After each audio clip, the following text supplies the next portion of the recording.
Morning, everybody. I'm Kevin Snell, the Communications Director for Yuma County. I want to thank you for showing up on such short notice. We do have some updates for the community regarding the COVID-19 coronavirus. I have a few people with me today. We're going to have Supervisor and Chairman of the Board, Tony Reyes, speak first. He's going to talk about a little bit about the things that have changed today, as well as the Director of the Health Department for Yuma County, Dinah Gomez, and she'll talk a little bit about where we're at, the steps we've been taking, and some of the steps that we're getting ready for in the future and why we're making those steps. So without further ado, I would ask the media that's present that if you have a question, we have a lot of people watching on Facebook Live and on Yuma 77. If you'll address the microphone here, that way they can hear your questions and they know their questions are getting answered as well. Without any further notice, Chairman Tony Reyes, thank you. Thank you, Kevin. Thank you, everyone, for being here this morning. Again, these are very special times, very different times, very difficult times.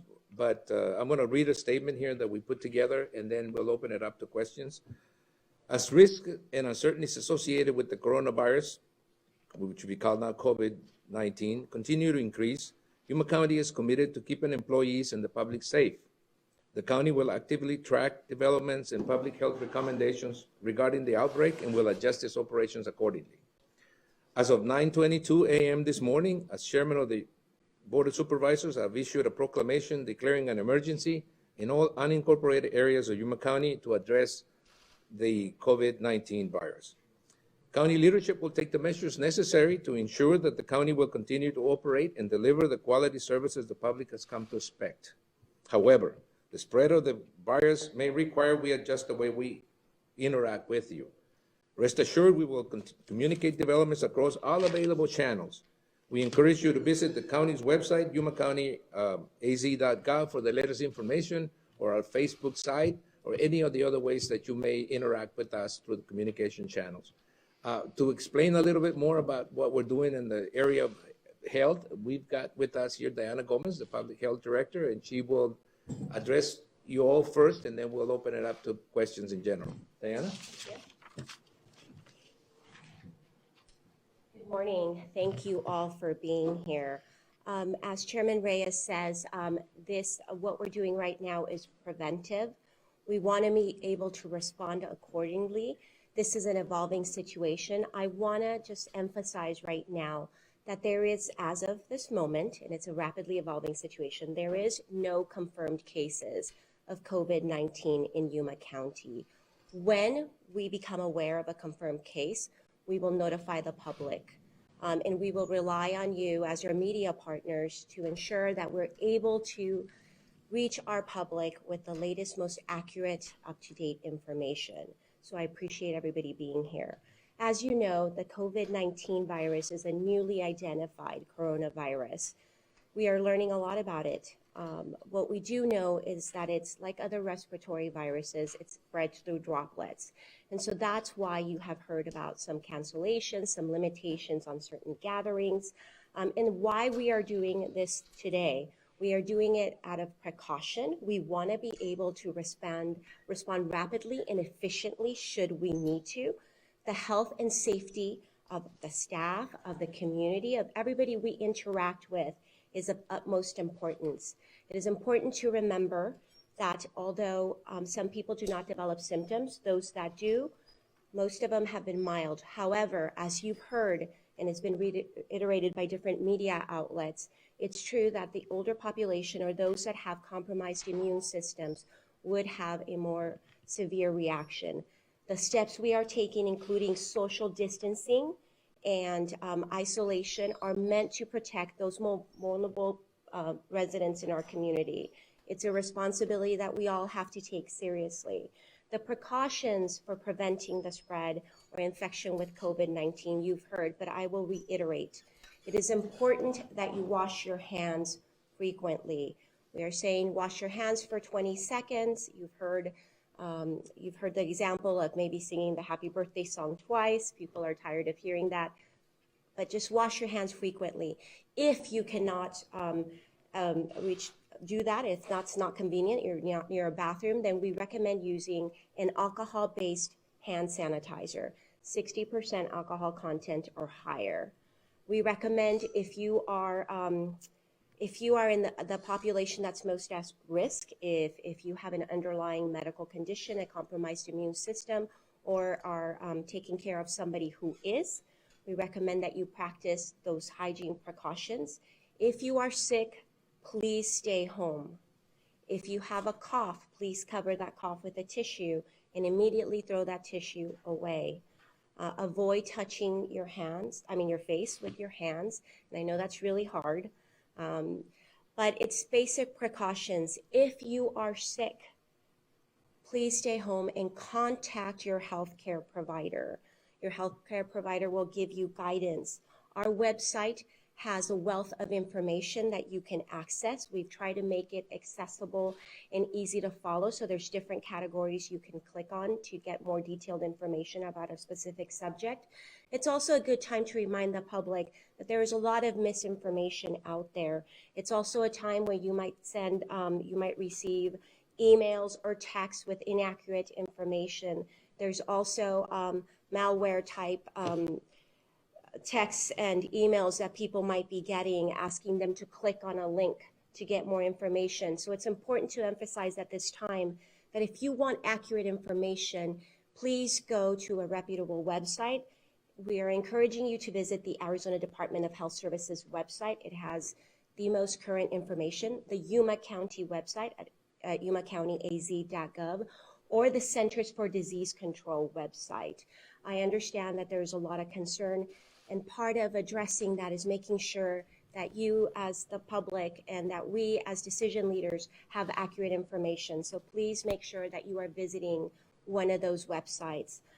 There's been questions about testing capacity and testing kits. We have been working with healthcare providers. This is a new process and there is a learning curve. So again, there is the health department, local health departments are working with healthcare providers. There's two options right now for testing.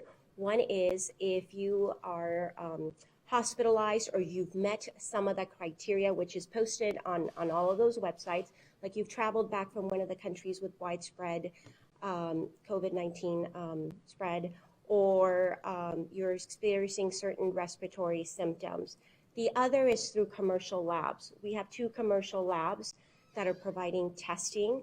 Those tests have to be ordered by the healthcare provider. People cannot just show up at the lab, and patients cannot request them on their own. Healthcare providers are making individual decisions based on CDC guidance about who should be tested. So the protocol for a commercial lab would be for a healthcare provider to assess the patient. The healthcare provider would then call one of the 2 labs and would make sure that they receive the testing kit, and then they would forward the testing kit back to the lab. Labs are not doing that type of testing online or on site, and I know that's created some confusion. So we need everybody to follow those precautions. If you are sick or you feel that perhaps you have had some exposure, it is important that you contact the healthcare facility or your healthcare provider. We want to make sure it's still flu season. There's people that have the flu. And regardless of what condition, whether it's flu or you might think you might be exposed to COVID-19, we want to still protect everybody else in those waiting rooms. We don't want to create a surge. We don't want the person that is sick sitting next to the person that's just there for their physical. So again, we all have to take those considerations into account. An exposure or infection with COVID-19 might have different symptoms for different people. And again, our priority is protecting those that are most vulnerable. So you will see a lot of questions about that. The 2 labs that are providing testing via that mechanism are LabCorp and Sonora Quest. We continue to field calls. We have a hotline set up. We are trying to attempt to answer as many questions as possible. General questions can be accessed through the website. However, we acknowledge that sometimes people just want some clarifying answers. So we've set up a phone bank to respond, and that phone number is on our website. And you're welcome to call for general inquiries. On our website, we also have guidance for self-isolation if you believe that you are sick or while you are waiting to see your physician. It's important guidance. Again, it goes over the hygiene precautions. It goes over the social isolation. It also gives you some guidance on what to do if you need to stay home. Depending on the symptoms or the isolation period, we want to make sure that people have what they need at home to be prepared for that. And so it's just your basic staples. You know, we have trainings as public health to encourage people to have a kit at home at all times. It's just part of our routine training that we do. It's important for people to have that. And so you can find guidance on how to do that. It's just what you would normally have at home or things that you think you might need if you had to stay home. There is other guidance on social isolation and in attending events or large gatherings. What we're trying to do, and the reason that you're seeing a lot of these events being canceled, is because we're trying to slow down the spread. It is not a matter, as you've heard, of if we get a case, but when we get a case. We are increasing testing capacity across the nation. As testing capacity increases, we expect to see more cases. We expect this virus to spread. An increase in confirmed cases does not necessarily mean an increase in sickness, but you will see those numbers move up. So that's why those social isolation precautions are important. It slows down the spread. What we're trying to do is we want to give healthcare providers and the healthcare system the ability to respond. It kind of levels out the spread curve so that, you know, we normally see in past flu seasons that there's a certain period of time when the flu virus spikes and we see those rates of infection increase. These social isolation methods that we're trying to promote are an attempt to slow that down so that people that need access to those services, the people that have those reactions that require medical care, can be seen efficiently, and so that everybody that needs care can have that care provided in an efficient manner. So again, a good time to remind everybody that if you are sick or you are exhibiting any of the symptoms like cough or fever or you recently traveled, please contact your healthcare provider or healthcare facility first before arriving at the facility. They will give you guidance on what you need to do, possibly wear a mask to avoid exposing other people. Again, all this is over an abundance of precaution. It's times like this where we really have to look out for each other and look out for the people that maybe may not have such a robust immune response. But like other viruses, we expect this to work through a system. We expect that we will have to take non-pharmaceutical interventions as well, isolation, hygiene, all those things that are meant to promote health and wellness. And with that. Thank you, Diana. And, you know, as a further statement, we want to make sure, and when you read that proclamation, you may see things in there that may not seem to, or may seem to be extreme. But the fact is, we're trying to be proactive about this. We're trying to get ahead of this and to be able to assure the public that the county and the health department in the county and every employee of the county is ready to take care of our residents, of our public. And we want to make sure that if need be, and actions need to be taken that are drastic, we be able to do that. Beyond that, there's also the possibility that we will have to marshal resources that are beyond our capacity, and that proclamation allows us to do so. We want to again assure the public that the county is taking every step that we can under our authority, and will extend that authority if necessary to other areas as necessary. And as a last thing, we want to make sure the public understands that getting the right information and getting it from the right sources is critical. There's too much stuff going on. There's too many things that are being said that may or may not be true, that are exaggerating or diminishing the importance of this emergency. So we want to, again, emphasize to the general public that they can go to our website and actually be able to get the right information from the right sources. If we don't have the information, we can point to where you can get it. Please do not panic. This is not the time to panic. This is the time to actually be able to follow some guidance, and I'll assure you at the end of this, we'll all come out better. We have our county attorney here that will answer any legal questions, if there are any legal questions regarding the proclamation, because this is what the this morning's announcement is. And Diana, again, is ready to answer any questions pertaining to any of the issues that we discussed prior. So if you want to ask a question, please step up to the podium, to the microphone and ask so. Yeah, you mentioned that there are so far 0 confirmed cases. I was wondering if you have a number of how many tests were actually conducted? I don't have an actual up-to-date number of how many cases or tests we've had so far, only because the commercial labs recently came online. So once we get a number on that, we'll be able to share that.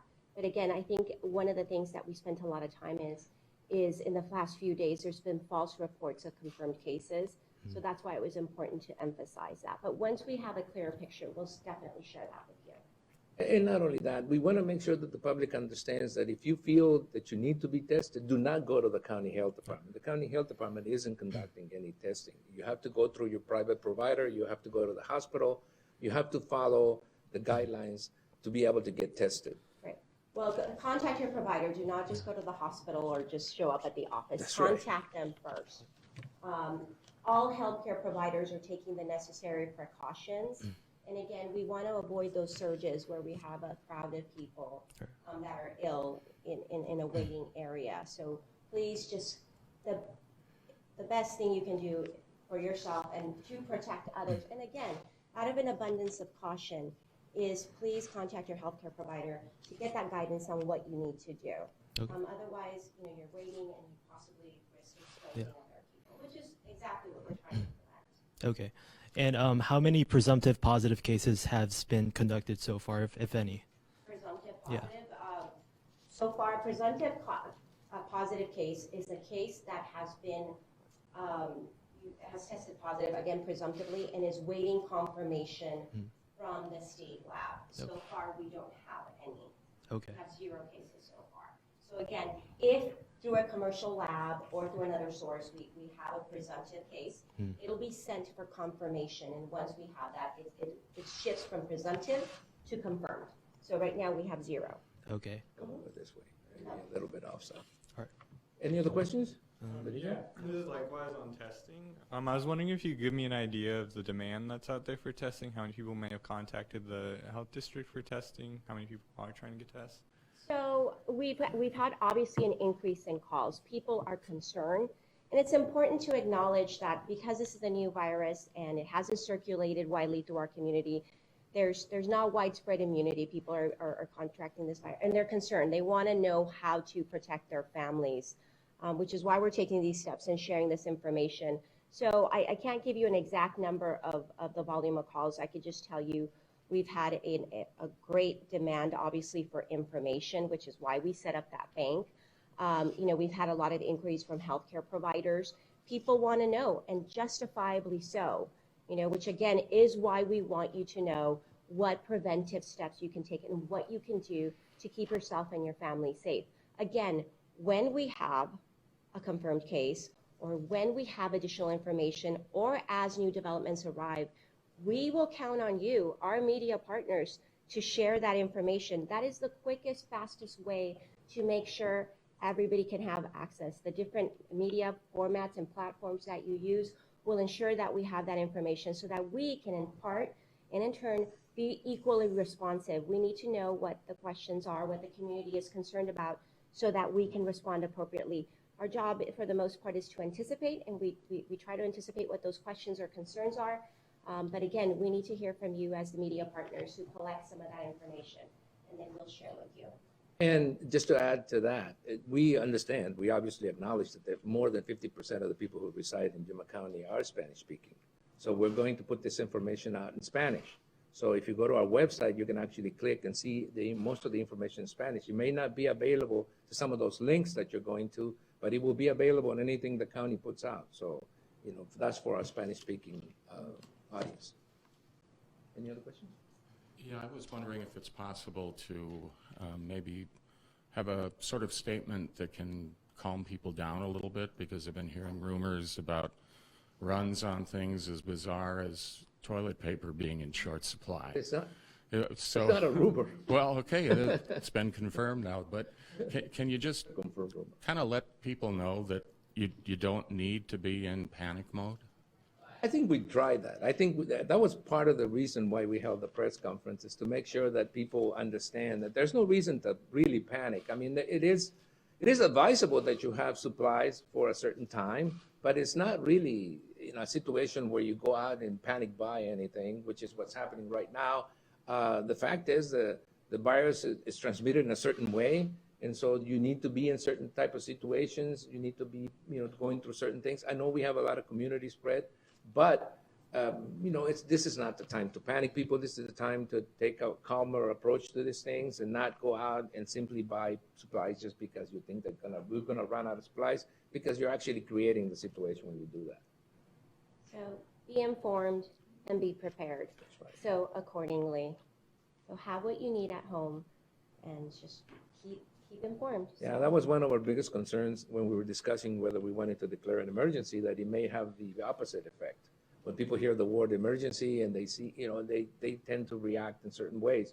And that's the reason why we're taking the time to explain in detail, what's going on in the county. And the fact is, we have no reported cases yet. And it seems to me like we're acting like we had a lot of them already.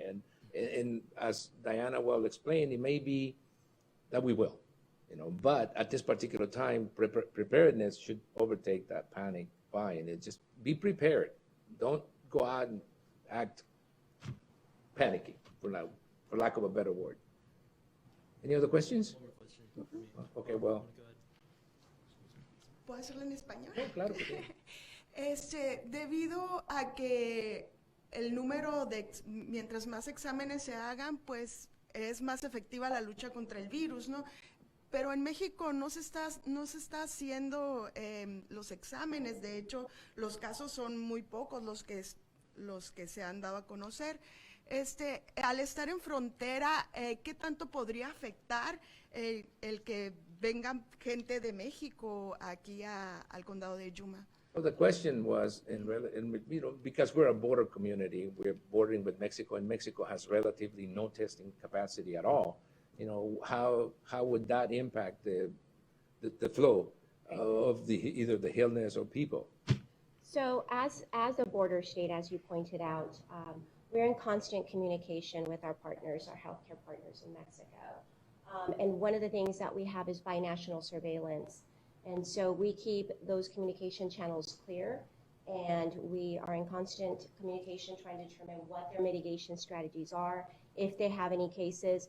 As of this morning, I can confirm that in our neighboring state of Sonora, there is no confirmed cases.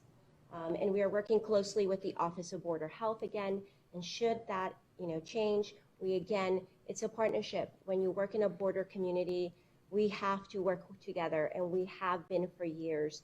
It's what has enabled us in the past to respond quickly and efficiently to mitigate any emerging threats. So that relationship, if anything, is just moving forward as usual. And again, we will keep you updated if any of that changes. As a matter of fact, we did get a report this We morning. did. We had a report this morning just confirming that there was no cases so far. Questions?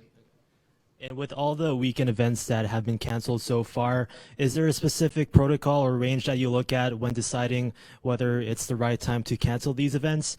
And the second part to the question is, with an event with a mass audience, do schools have to worry about being canceled too, classes? So schools have been incredibly proactive about putting measures in place to prevent the spread. They have taken the necessary precautions. Some schools have canceled some gatherings or some events such as travel. They're being decided on a case-by-case basis depending on the school or the school district. But I'm very proud to say that in meetings with all our school officials, and it's been a very proactive effort. So again, the guidance emphasizes again that if you're going to a large gathering and you are immunocompromised or you fall into that high-risk category, it'd be advisable to stay home as a precaution. But again, those decisions are made on an individual basis. In our superintendent, superintendent of schools, the county superintendent of schools, it's in touch with every school district to make sure that if that decision is made, that the proper notices are given and the proper advice is given to the parents regarding that. And that is a very complex issue when you send kids, when kids stay home. It creates a sequence of events that require much, much more action than most Yeah. people realize. It's not simple just to close, to close the schools down. And the one thing that we have seen with this spread of this particular infection is that children so far have been infected at a lower rate. The cases have been really low, so it Yeah. seems to not be, we don't have enough information as to why, but not to be impacted at the same rate as other adults. Yeah. And as far as these mass gatherings go, in California, they put out a precaution where events that hold up 250 people or more, or smaller gatherings that have a limit of within 6 feet of each other, they're recommended to not go forward with these events. Is that the same thing here too? So right now at the state level, that's not the guidance so Okay. far. Again, evolving situation, and regardless of when you have a state or a municipality or a county, those decisions again are made on a local level. As a As matter a of fact, we have municipality. we've taken some precautions internally. I mean, we have limited travel, we have limited the gatherings of people, the number of people. We have put out advice on what to do, what the process to follow. So we've done we've given preliminary instructions as basically as policies to be followed to be able to, again, control the spread. And we think most businesses are taking the same approach from what I've heard. Yeah. They're limiting the number. I mean, conferences are being canceled. Things are happening that I think will help us. We just wanted to make sure we have the tools to deal with this emergency as well as we can. Okay, and my last question was, yesterday there was an alert put out from Sunset Health in San Luis saying that there was a patient that exhibited symptoms as appropriate for COVID-19. Has the testing results ever been released, or what's the latest on that? We don't have a confirmed case. Okay. And I believe that was meant to calm the fears. If you read all the way on the bottom, it instructed the public, or it advised the public that the clinic was still open of their procedures. And I think that might have been in response to that, to make sure that the public knew that they were still operating and there was no exposure. But as of this morning, we have no confirmed case. Okay, but so far has a testing kit been applied to that patient? We have no knowledge of Okay. presumptive case. So, Okay. so the answer is the same. And when that changes, We will let you we'll know. let you know. Okay. Sounds good. So the emergency allows the allows the chairman the authority to instill curfews, close down businesses. At what point do you see yourself using those kinds of provisions? Well, as I stated when we started the press conference, this is all, we're being proactive. I don't see anything in front of me that requires any such actions. But if we had to do it, or if I had to do it, I needed to be provided the tools to do so. Again, this is being proactive. There's nothing that we're planning. There's no gatherings that we're planning to close, no buildings that we're planning to close, but there may be some restrictions of, to access some of these buildings, and we needed to make sure that we follow the letter of the law, and that required a proclamation, an emergency proclamation, to be able to do without having to go through a long and lengthy process. And that's what the proclamation is about, giving us the right tool. I have another question. It's concerning Sunset, but one of the things they mentioned in the press release in the statement they gave yesterday was that there's a shortage of that they ordered supplies for personal preparedness of their staff, but there's a sort of a backup of that order. I'm wondering if you're seeing the same thing with other clinics in the county. So that was a Sunset-specific press release, so I think that would be best answered by Sunset. I don't want to overstep. Well, I think your question was, have we heard from many other clinics whether they're having the same problem, right? And the answer is no, we haven't heard. That was specific to Sunset Clinic. We do not really know what's going on at the other clinics, whether they have enough supplies or not. And I'm sure at some particular point in time, they're going to, if they can't get them or something, they'll probably come to us to see if there's any way we can help them out. At this particular time, we have no solution to that either. So it's handled on a case-by-case basis. So community partners are working together to ensure that the people that need the protective equipment do have it. So there's a coalition, a healthcare coalition active in Yuma. And so again, when there's resource allocation needs that need to be addressed, we work within that network to make sure that those needs are fulfilled as soon as possible. So. Good save. I just was trying to get, I guess, defined in my own mind. Right now, things that are being canceled and such, and the schools and what they're doing, it's, as you've been saying, case-by-case basis. Is there a line that will be crossed, and that's when the county will decide Is there a delineation at this point? Not a defined one. We haven't yet established a protocol that requires for us to take action at a particular point. But again, this is proactive. This is making sure that if we get to that point where it seems, that's not going to be my decision alone. It's going to be a decision of a team of people who will be looking at specific cases where action needs to be taken that requires use of this proclamation. But we haven't yet gotten to that point. We're just making sure that if we ever get to that point, we'll have the tools to address it. We got one more question from. All right, so one more question. Yesterday there was a press release by the sheriff's office saying that there's potential scammers out there capitalizing on the coronavirus pandemic. Has there been anything locally that has reflected this? Again, I referenced that earlier. We've seen attempts. I'm telling you, I've gotten some on my phone, on my email, and obviously I know that they're not real. I know they're not coming from a trusted source. So again, these steps are taking over an abundance of precaution. We understand people want information. We want to make sure they get it from an accurate source. So again, thank you to the sheriff's office for doing that. Again, better to be aware. Yeah.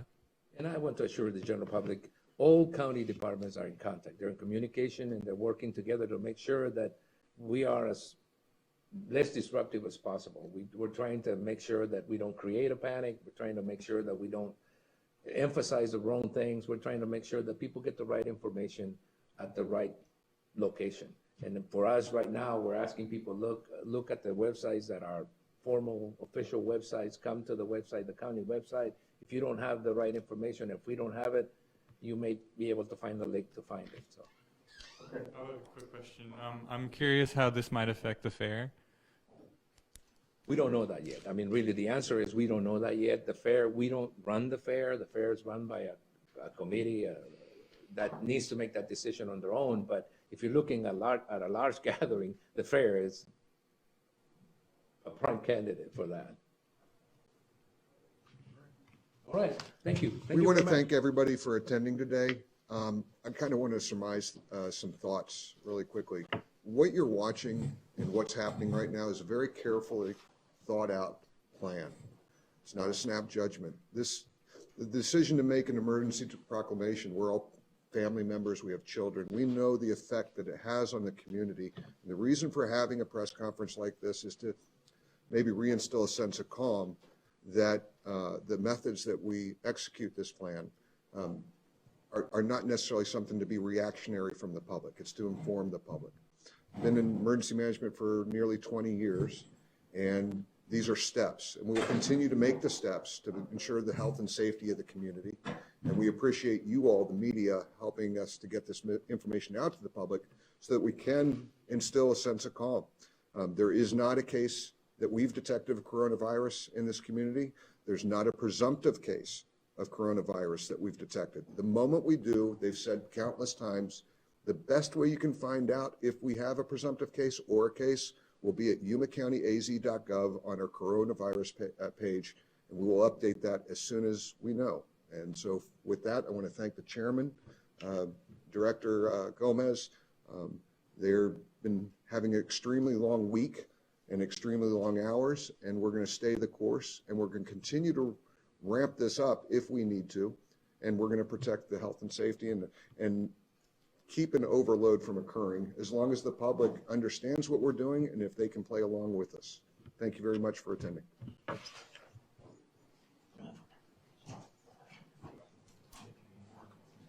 Oh,